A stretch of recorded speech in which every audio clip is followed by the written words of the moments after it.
everyone. This is Real Talk on Racism, and I'm your host, Lisa Hurley. Today, folks, get ready. Woo! We have with us Lola Bakare, who is an Anthem Award-winning inclusive marketing strategist, a LinkedIn top voice in marketing and advertising, and the founder of Biko, a boutique marketing consultancy. Lola. Lisa!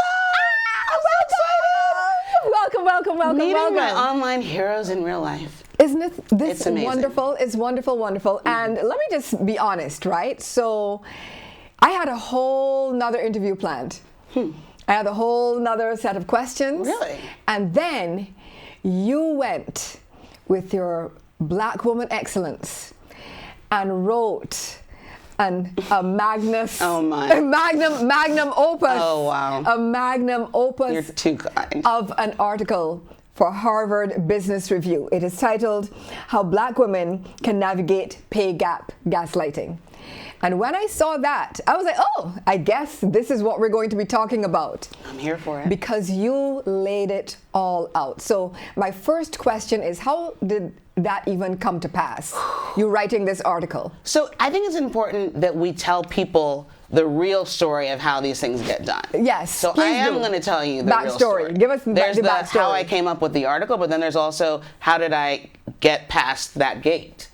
And the reality is I work with an amazing publicist who is, a considerable expense for the size of my business, but one that I decided was worth it because I wanted to be able to share my voice in places where I could have the most impact. Yes. And bring in people, as you saw with the piece, to benefit from that as well. So Mita Malik, who I think a lot of us know, introduced me to her publicist. Yes. Yep. Who is wonderful. She's amazing. Yes. Both Mita and Sarah are amazing. And Publifier Relations hooked up the opportunity. From there, it was on me to kind of come up with what's the concept that is really going to make use of this moment that is Black women's equal pay day in a way that is lasting. So here's my another question. Your pitch was specifically for that day, or was it for that particular? Okay. That particular pitch, yeah. Okay. But I mean, it's not going to be the last. Well, listen. After the way you knocked it all the way out of the park, never to be retrieved. Thank you. It is definitely not going to be the last. Well, and the other part of it is I think. Some of the questions I've been getting about, even the process of writing, like how did you, how do you? It wasn't easy, and there's a lot of personal stories in there. There's a lot of stuff that might make you feel vulnerable to, the next time I go to create some sort of a contract or a deal or whatever, and I'm looking for a job or whatever it is I may do in the future, are people going to think, oh, wow, she makes a lot of noise? All that stuff is going through your head, but then I just had to sit down and say to myself, what do you want to say about this? Like, literally, just get clear. Do that. Get clear on what you want to say about it. The outline manifested from there, and then doing the research and talking to all the amazing women who shared their voices for the piece. That's what really crystallized what it became, and it was a labor of love, honestly. Yeah, I mean, it just, everybody, I mean, as you can tell, I highly recommend anyone who is interested in this kind of work, go get immediately hence to the internet and look up this article and read it. If you're not interested, read it too, because you probably really do need to read it. Yeah. If you have people on your team who the data tells us are likely to be being underpaid, I won't go into who those people are because you know. You need to start engaging in this issue. Yeah. One of the quotes that struck me most. I mean, it was one of those cases where you want to highlight the entire thing. Oh my I'm not even, seriously, it is the truth. It is the absolute truth. But one that struck out was, being gaslit into gratitude is a tough cycle to break. So tell us more. For the viewers who might not even know what gaslighting is, or that whole dynamic. Yeah, that's an interesting one to start with. Gaslighting is a term that is used to describe the phenomenon of being made to feel like your reality is somehow not what's happening. Being made to actually question your own reality. Like, I might actually not know what's going on. Like that's where it came. It came from a movie. I forget what exact year. A friend of mine made me watch it last week after the article because I hadn't, and then I really got it. Like, yeah. It's like in your a relationship. Right. You're there experiencing sitting in, let's say, a cream-colored blazer, right? Yeah. And you know it's a cream-colored blazer, and I say, wow, I really love your dark brown blazer. Yeah. And you're like, it's not dark brown, it's cream. And I'm like, no, it's dark brown. Yeah. And then you start saying, oh, is it dark brown? No, but then what you say to make me question, you say something like, see, the thing is, you've always had trouble with colors. Yes. You know, and I'm just trying to help you because I know you don't really get the whole color thing. Yes. You know what I mean? Yes. And then you think back to one time that maybe you mistook a color, and that's how it goes. And that's how it goes. When it comes to the pay gap issue, yes, it's not necessarily the same gaslighting that happened in the movie, but we've popularized this term to describe this phenomenon in many different ways. And when it comes to getting what you're worth, there is a lot of vulnerability in going to say, okay, I think what I'm getting paid is wrong, or I want more, especially when you come from a culture and a scenario and a society and a history dating back to all of the things, colonialism and slavery in the United States and the Caribbean. We aren't necessarily socialized to believe that we should ask for more because what we're getting is more than what our ancestors got. Yeah. And people want us to just be grateful with crumbs. And honestly, that's what they wanted from our ancestors too. Even somebody who was a first generation Nigerian, like, I'm proud to be an American and represent the challenges that have happened because of what it means to be black in this country. So that's the context. And, it's easy to shut someone down. And everybody can probably think to a lot of personal experiences, even in families and relationships where this happens too. So you really have to figure out how to not be got by those moments where you're being asked to sort of reconsider your worth. Ooh. You know? Ooh. Like, why would you ever reconsider your worth? Because your worth, first of all, we're all innately worthy. We're all Absolutely. worthy. We're worthy of the best. And we're worthy of the best treatment, Yes. the best work situation, Yes. the best pay. And we're certainly worthy of fairness. We're worthy of fairness and equity. Yes. So part of this, I won't say where it was, but when I worked at a startup as a department head, I mean, anybody can look it up. Yeah. But like, so immediately head to her LinkedIn. It's great. That was my first time really being at the level of seeing how the salaries get set. Like seeing that what you do is you sit down and you look at a spreadsheet and there is a range of budget for a role. And sometimes it's a wide one, but there is an upper limit of that range, and that money is there. That money is there for that role. That is the top tier of what an organization has decided that person in the role, if they're successful, is worth. So let's start with that. When did we get to a place where we've taken that reality, but instead when we're bringing people in, our mindset is, okay, how cheap can we get them for? Yeah. Yeah. We want them to do as much as they can to help our business, but we also want to get them for as cheap as possible. Like that's, if that isn't rooted in sort of the whole post-enslavement, post-colonial context, I don't know what is, because that is how it all came about. Yeah. Now, something else you mentioned in the article is, I hope I'm pronouncing it correctly, the LIDE number. Yes. LIED, yes. I know, but it's the LIDE number. I am sure that is not an accident. So, oh, no, it wasn't. Right. It took a while searching for the right acronym, too, but then we finally got there. Like, that is amazing. Yeah. So please explain what the LIDE number is and how it's calculated. Yeah, tell us more about it. So I did a lot of research looking at the UW data, and I hope I didn't get that acronym wrong, but we can follow up with the link. AAWU? I don't know. I don't remember. One of those. It's an organization that's doing a lot of work on studying the pay gap, breaking it down with the data. And, instead of just reporting that we are making 58 cents on the dollar, as black women average, that's true. I wanted to think through how we can make that number more actionable and real to us as individuals. Understanding, and this is the key, because a lot of Twitter fingers, love to like call you on the, but what if? Obviously, the whatabouters. Right. The number is demonstrative.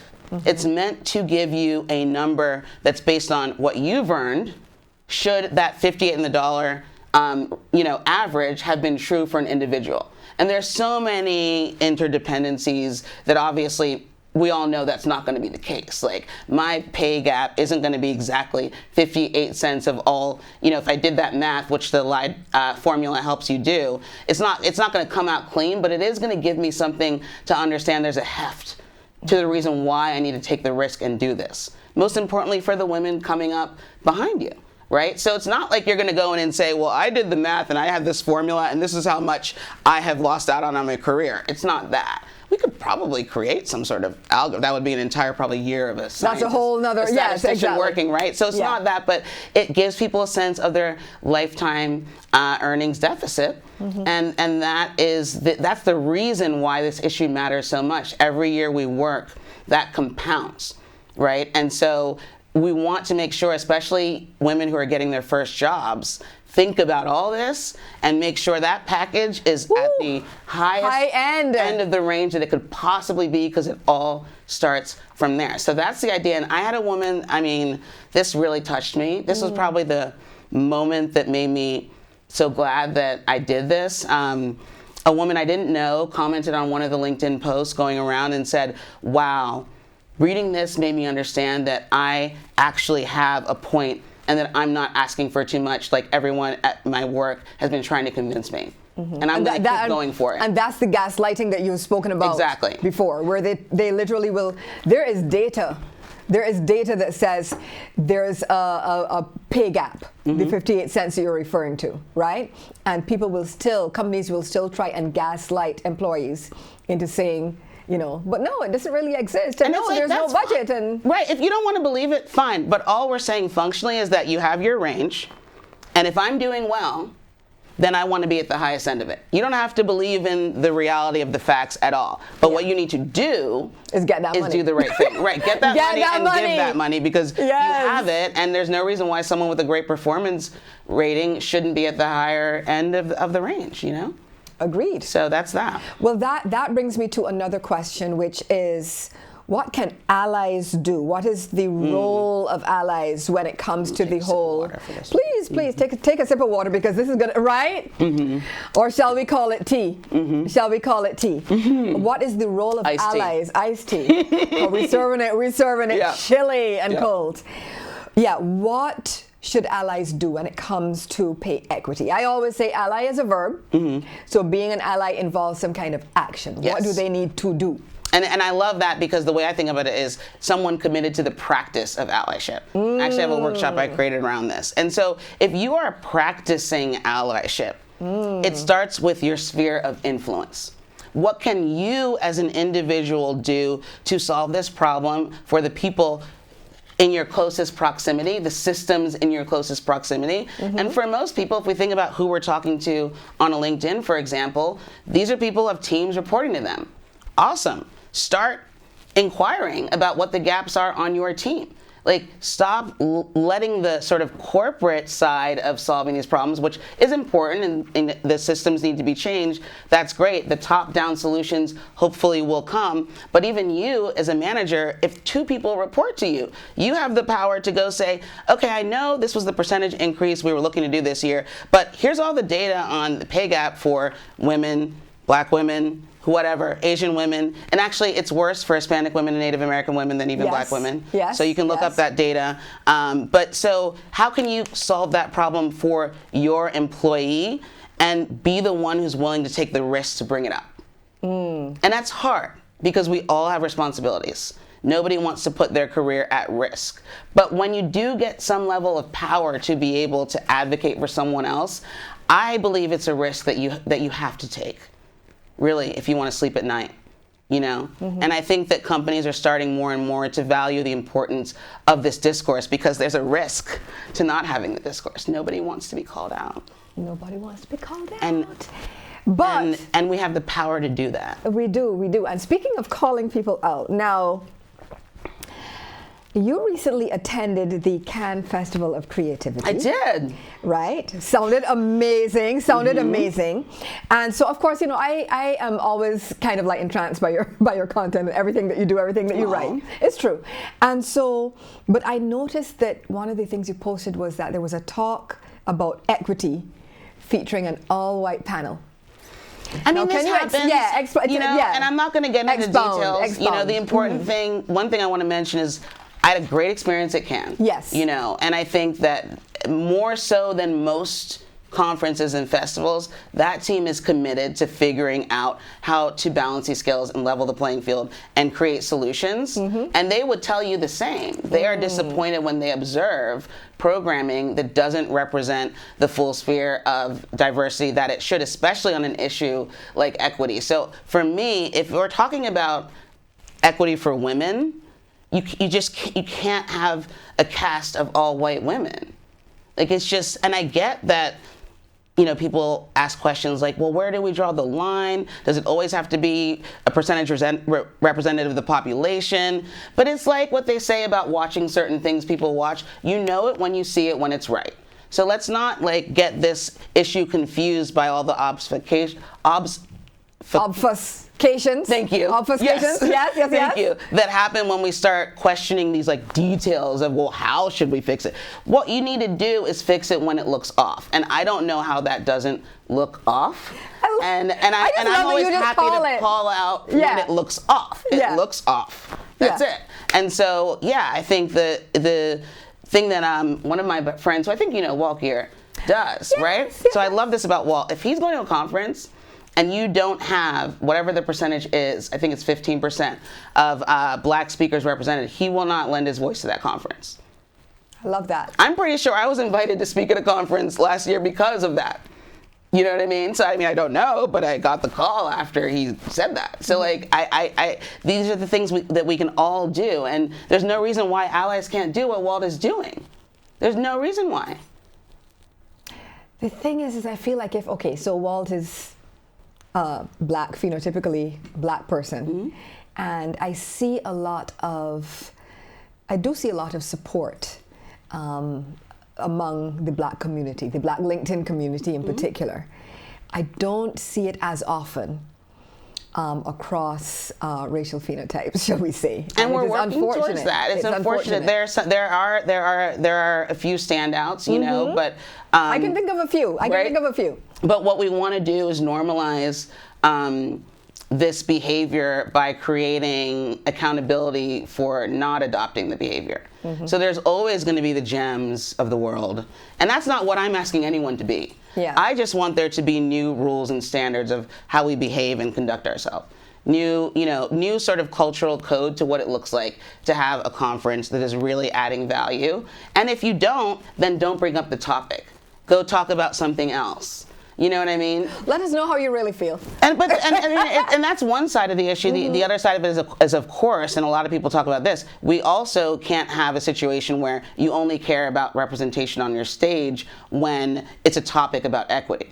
Yes. I have a lot of other expertise as a trained CPG marketer and someone who's been working, in marketing for almost 20 years now. And there's no reason why when I get calls, it should always be to talk about inclusive marketing. I love talking about it. I'm writing a book about it, but I can also talk about a lot of other things.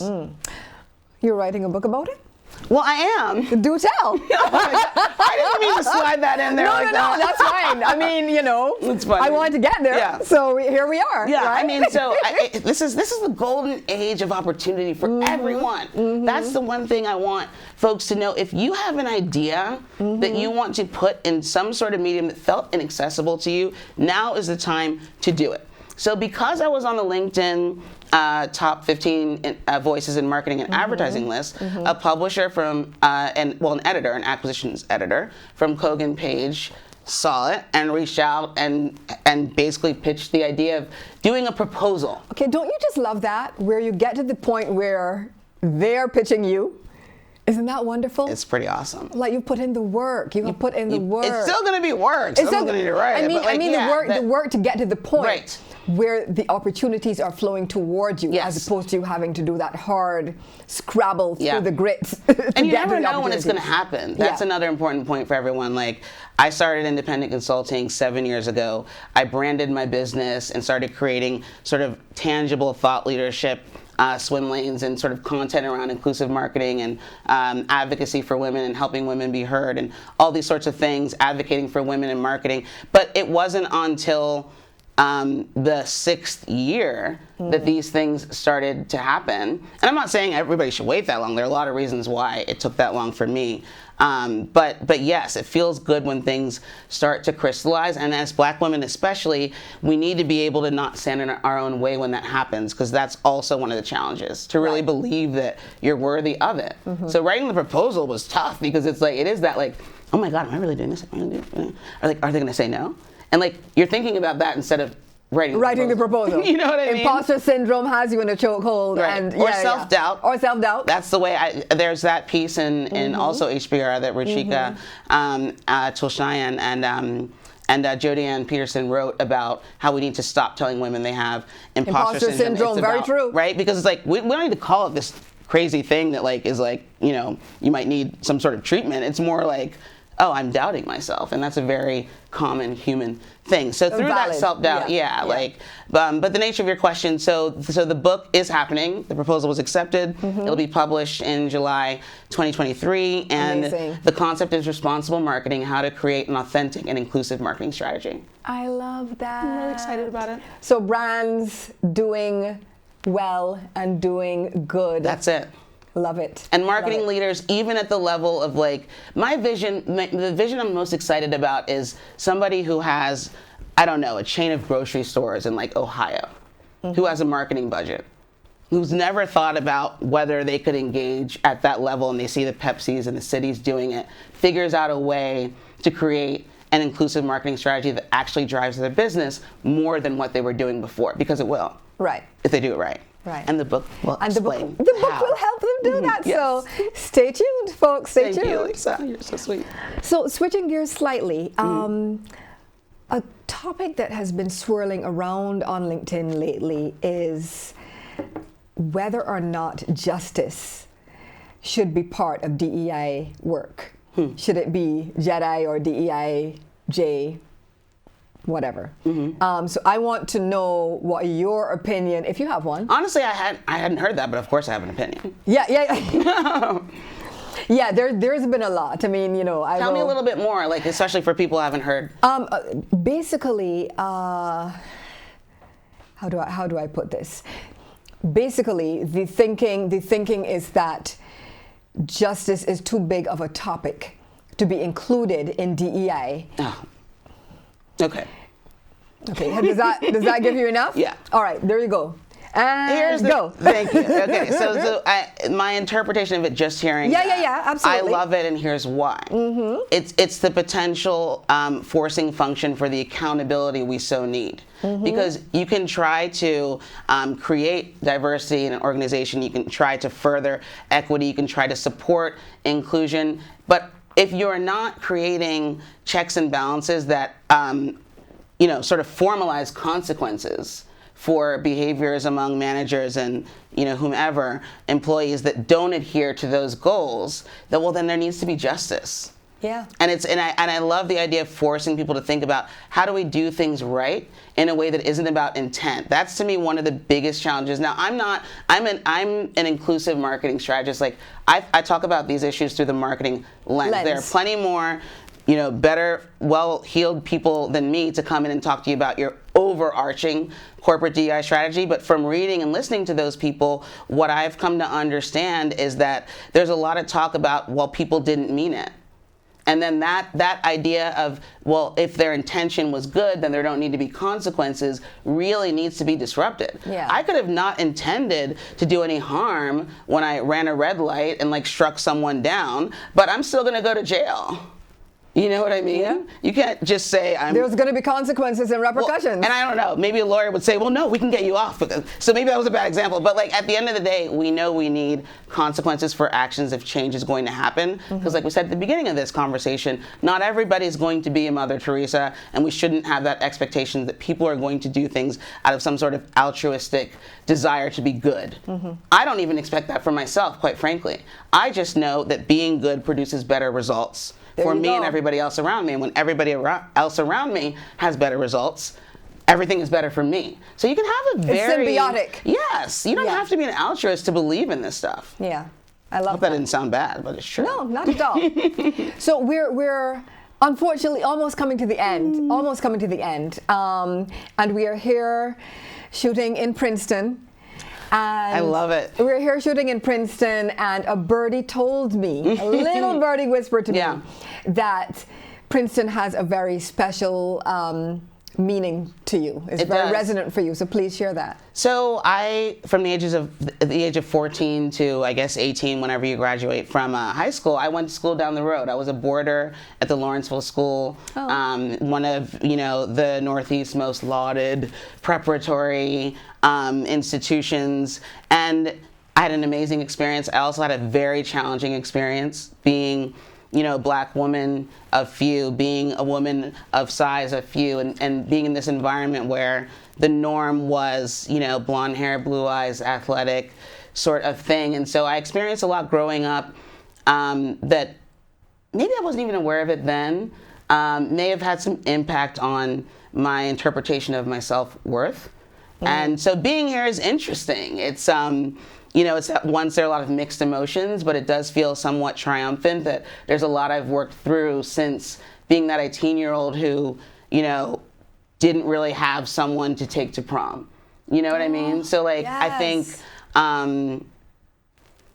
it's profound, and I want anybody watching this who might feel that sense of, I'm not like them, you need to know that that's actually going to be your superpower down the line.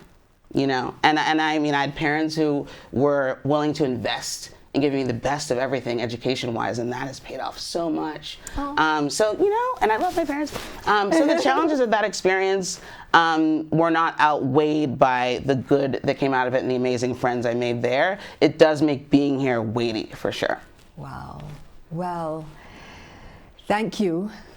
Thank you for being here, for choosing to come, even though you knew it might be an emotionally resonant But I was interested experience. in it. I lean in. Yeah, when you said it was in Princeton, I was like, oh. You're like, oh, I'm going to be there. Yes. So thank you, Lisa, for having me. You are absolutely welcome. And everybody, we are going to put Lola's information up for you to follow her on LinkedIn and everywhere else, and absolutely read her article. And with that, thank you so much for tuning into Real Talk on Racism. I am Lisa Hurley, and we will see you next time.